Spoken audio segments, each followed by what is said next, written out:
मंडळी संपूर्ण YouTubeवरती तुम्ही कुठेही जा आणि मराठीमध्ये सर्च करा ऑप्शन चेन आणि ऑप्शन चेनमध्येही ऑप्शन बाय आणि ऑप्शन सेलर यांच्यामधला डिफरन्स जर कोणी प्रॉपरली जर एक्सप्लेन करत असेल ना, तर मला हे सांगा. मराठी भाषेत आजपर्यंत सर्वोत्तम कंटेंट मी तुमच्यासाठी घेऊन आहे, ज्याच्यामध्ये मी तुम्हाला खूप जास्त डिटेलमध्ये ऑप्शन बायर आणि ऑप्शन सेलरचा डिफरन्स आज समजून सांगितला आहे.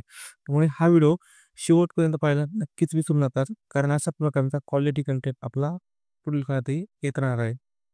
तर मग मागील काही व्हिडिओमध्ये आपण ऑप्शन चेनबद्दल खूप जास्त डिटेलमध्ये गोष्टी पाहण्याचा प्रयत्न केलेला आहे. ज्याच्यामध्ये आपण ऑप्शन चेनमधील पी-सी-आर काय असतं, त्याचबरोबर मार्केटमध्ये टोटल ओपन इंटरेस्ट काय असतं, ह्या गोष्टी आपण पाहिलेल्या आहेत आणि याचं कंपॅरिझन तुम्ही कशाप्रकारे करू शकता हे आपण पाहिलेलं आहे.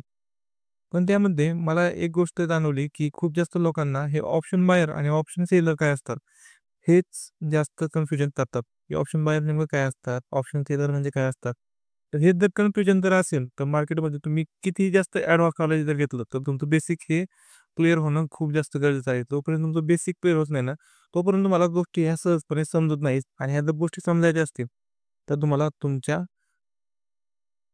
बेसिक नॉलेजला एक प्रॉपर लेवलला आणायला लागेल. त्यानंतर तुम्हाला ऑटोमॅटिकली मार्केटमध्ये काय गोष्टी चालत आहेत, कशाप्रकारे हे वर्क करतं, हे कशाप्रकारे ऑप्शन चेन वर्क करते, ह्या गोष्टी समजू शकतात.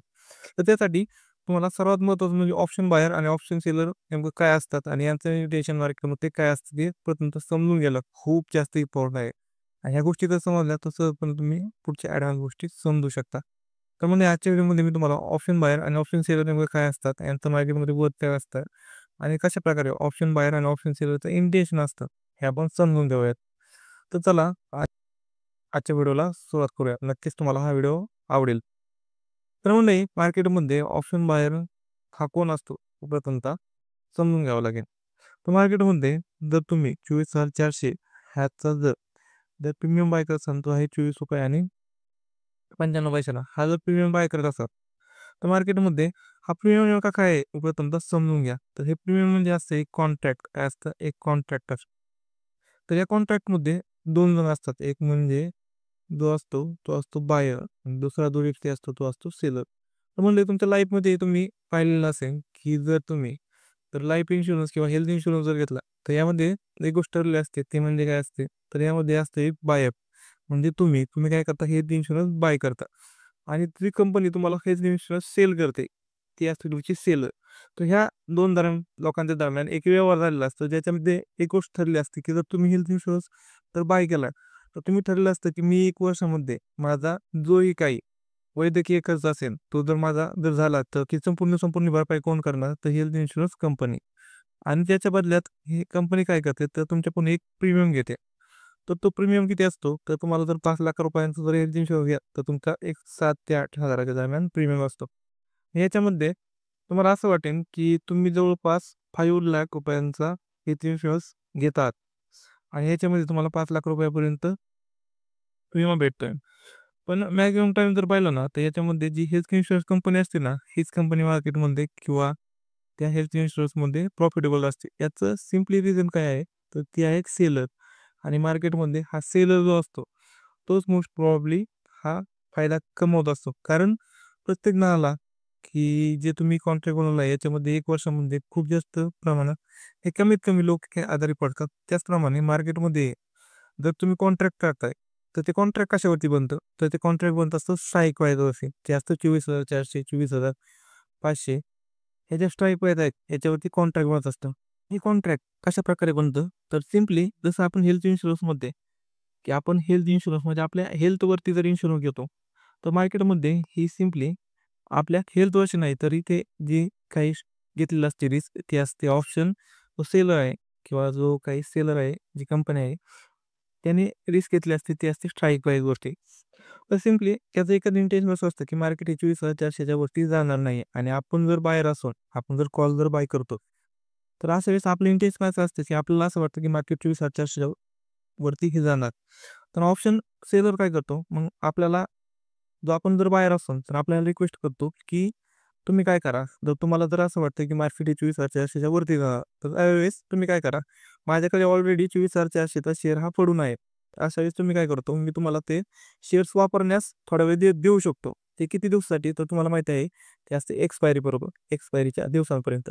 तर ती जी व्हॅलिडिटी असते, ती असते मॅक्सिममली 7 डेजची व्हॅलिडिटी. तर ऑप्शन सेलर काय म्हणतो, की 7 डेज पुढच्या तुम्ही माझा शेअर हा वापरा. पण याच्या बदल्यात मला एकच गोष्ट पाहिजे, ती म्हणजे मला पाहिजे प्रीमियम.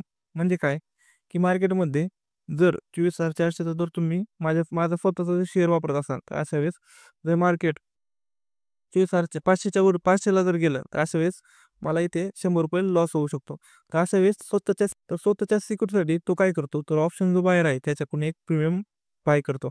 आणि अशा वेळेस जर मार्केट हे 24,400च्या जर वरती गेलंच नाही, तर अशा वेळेस तुम्ही जो काही प्रीमियम दिला आहे, तो हा कंटिन्युअसली हा कमी होत जातो. आणि अशा वेळेस एक दिवस असा येतो, की जर मार्केट 24,400च्या वरती जर गेलंच नाही, तर अशा वेळेस तो जो प्रीमियम आहे, तो तुम्ही जर बाय केला, समजा तो जर ओ-टीमध्ये राहिला म्हणजे मार्केट त्याच्यावरती गेलंच नाही, तर अशा वेळेस तुम्हाला कॉल साईडला हा तुम्हाला लॉस पाहायला मिळतो आणि तुमचा जो प्रीमियम आहे, हा प्रीमियम पूर्णच्या पूर्ण 0 होत असतो. आणि हा जो प्रीमियम 0 झाला, हा प्रीमियम 0 झाला फायदा कोणाला होतो? तर सिम्पली जो ऑप्शन सेलर असतो त्याने तुमच्याकडून एक कॉन्ट्रॅक्टची एक व्हॅल्यू घेतलेली असते आणि ती व्हॅल्यू आठवडाभरात जसं वेळ जाईल तशी कमी होत जाते. अशा वेळी सिम्पली जर मार्केट 24,400च्या वरतीच गेलं नाही, तर अशा वेळेस संपूर्ण इकडे साईडचे जे ओ-टी-एमचे प्रीमियम आहेत हे 0 होऊन जातात आणि ऑप्शन सेलर इथे जे तुमचे प्रीमियम आहेत हे 0 करून मार्केटमध्ये पैसा हा बनवत असतो. ही गोष्ट तुम्हाला सहजपणे समजली असेल. तर सिम्पली याच प्रकारे पुट साईडलाही अशाच प्रकारे वर्क होतं. याच्यामध्ये काय होतं, की समजा की मार्केटमध्ये 24,400चं एक कॉन्ट्रॅक्ट आहे आणि याच्यामध्ये तुम्हाला असं वाटतं, की मार्केट हे 24,400च्या खाली जाऊ शकतं. म्हणजे तुम्ही पाहू शकता 24,300, 24,200, 24,100 असं वाटतं, की तुम्हाला मार्केट इथून खाली जाईल. तर अशा वेळेस तुम्ही काय करू शकता, मग आपण ऑप्शन बायर म्हणून आपल्याला असं वाटतं, की मार्केट पुढच्या काही दिवसांमध्ये खूप जास्त खाली जाईल. 24,000 वरती जाऊ शकतो खाली. तर अशा वेळेस आपल्याला जर अशा वेळेस हा जो प्रीमियम जर बाय करायचा असेल किंवा आपल्याला जर हा जर स्ट्राईक प्राईस म्हणजे 24,400 जर कॉल बाय करायचा असेल, आपल्याला जर 24,400 जर पुट बाय करायचं असेल, तर तुम्ही कन्सिडर करा, की जर तुम्हाला 25 जर शेअर बाय करायचे तर 25 गुणिले 24,400 जर पकडलं, तर अशा वेळेस तुम्हाला किती अमाउंट लागेल? जवळपास तुम्हाला अमाउंट लागू शकते 6 ते 7 लाख. तर अशा वेळेस तुम्ही सिम्पली काय करता, मग ऑप्शन बायर म्हणून तुम्ही काय करता, की ऑप्शन सेलरकडे जाता. ऑप्शन सेलरकडे ऑलरेडी हे 24,400 शेअर पडून आहे.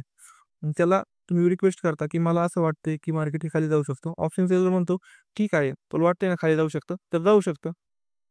फक्त काय कर, मी तुला शेअर वापरायला देतो. फक्त त्या बदल्यात मला काहीतरी त्या शेअरची व्हॅल्यू दे." आणि जसं-जसं आठवडा कमी-कमी होत जाईल मार्केट हे जसं-जसं आठवडाभर जाईल, अशा वेळेस हा जो तू प्रीमियम दिलेला आहे, तो प्रीमियम मी काय करणार, तर मी हा 0 करणार.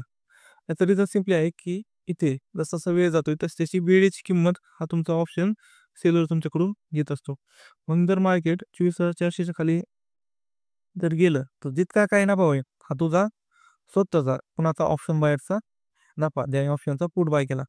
पण मार्केट जर याच्या खाली गेलं नाही, तर अशा वेळेस तुम्ही जो काही प्रीमियम जो दिलेला आहे, तो संपूर्ण प्रीमियम हा सेलर स्वतः 0 करतो आणि 0 करतो म्हणजे हे संपूर्ण पैसे ऑप्शन सेलरकडे जात असतात आणि अशा प्रकारे ऑप्शन मार्केटमध्ये ऑप्शन सेलर हा पैसा कमवत असतो. आता एक प्रश्न तुम्हाला पडला असेल, की मग मार्केटमध्ये जर प्रोबॅबिलिटीज अशा आहेत, की मार्केट एकतर खाली किंवा वरती जाऊ शकतं. अशा वेळेस ऑप्शन बायर हा का पैसा कमवत नाही? तर याचं सिम्पली एकच रिझन आहे, की मार्केटमध्ये जे काही ऑप्शन बायर जो आहे, त्याची विनिंग जी प्रोबॅबिलिटी असते, ती असते फक्त 30%. किती? 30 ते 35% आणि जो ऑप्शन सेलर असतो ना, त्याची जी मार्केटमध्ये विनिंग प्रोबॅबिलिटी असते, ती असते जवळपास 60 ते 65%.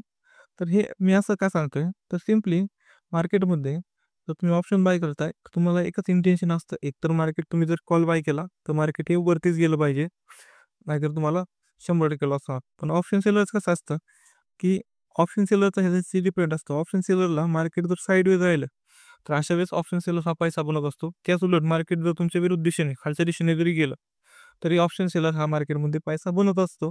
कारण तुमच्या दिशेने जर मार्केटने 24,400 जर क्रॉसच नाही केलं, तर मार्केट खाली जरी गेलं, तरी तुमचे जर मार्केट 24,400 जर वरतीच मार्केट जर गेलंच नाही, तर अशा वेळेस तुमचे जे प्रीमियम आहेत, हे ऑटोमॅटिकली ऑप्शन सेलरने जे काही तुम्हाला विकलेलं आहे, हे जसं हेल्थ इन्शुरन्समध्ये व्हॅलिडिटी संपल्यानंतर तुमचे प्रीमियम संपतात. त्याच प्रकारे 24,400 तर वरती मार्केट गेलं नाही, तर तुमचे प्रीमियम हे संपून जातात आणि प्रीमियम जर ओ-टीमध्ये राहिला तर 0 होऊन जातो. सिम्पली त्या प्रकारे कुठ साईडलाही मार्केट जर त्या स्ट्राईक प्राईसला तुम्ही जर बाय केलं, आणि जर पुट बाय केला तर मार्केट हे जर खाली गेलं तर तुमचे प्रीमियम वाढतात. पण मार्केट जर खाली गेलंच नाही, मार्केट जर साईडवेज राहिलं, तर अशा वेळेस तुम्ही जो प्रीमियम काही दिलेला आहे, तो 0 होऊन जातो. म्हणजे मार्केटमध्ये सेलरकडे पैसा बनवण्याचे चान्सेस 2 आहे. एक तर मार्केट साईडवेज राहील तरी सेलर बनवतो. मार्केट तुमच्या विरुद्ध दिशेने गेलं तरी सेलर हा पैसा बनवतो आणि तुमचे जे प्रीमियम आहेत, हे जसं जर तुमचं कॉन्ट्रॅक्ट जर पूर्ण नाही झालं, की समजा तुम्ही वर्षभर आजारीच नाही पडला, तर तुम्हाला तुम्ही जो काही ₹5,000 ₹6,000 प्रीमियम दिला आहे, तो 0 होतो. त्याच प्रकारे मार्केटमध्ये जर तुम्ही मार्केट जर 24,400चं जर वरती किंवा खालतीच ज्या स्ट्राईक प्राईसवर तुम्ही कॉन्ट्रॅक्ट दिलंय, त्या जर स्ट्राईक प्राईसच्या खाली किंवा वरती जात नसेल ना, मार्केटमध्ये तुमचा प्रीमियम हा हेल्थ इन्शुरन्सप्रमाणे 0 होतो आणि मार्केटमध्ये तुम्ही लूज करता. तर आजचा व्हिडिओ कसा वाटला नक्कीच सांगा. व्हिडिओ आवडला तर नक्कीच व्हिडिओला लाईक, शेअर आणि सबस्क्राईब करायला अजिबात विसरू नका. आणि मित्रांनो, तुम्हाला नेक्स्ट व्हिडिओ कोणत्या टॉपिकवरती पाहिजे कमेंट करायला विसरू नका.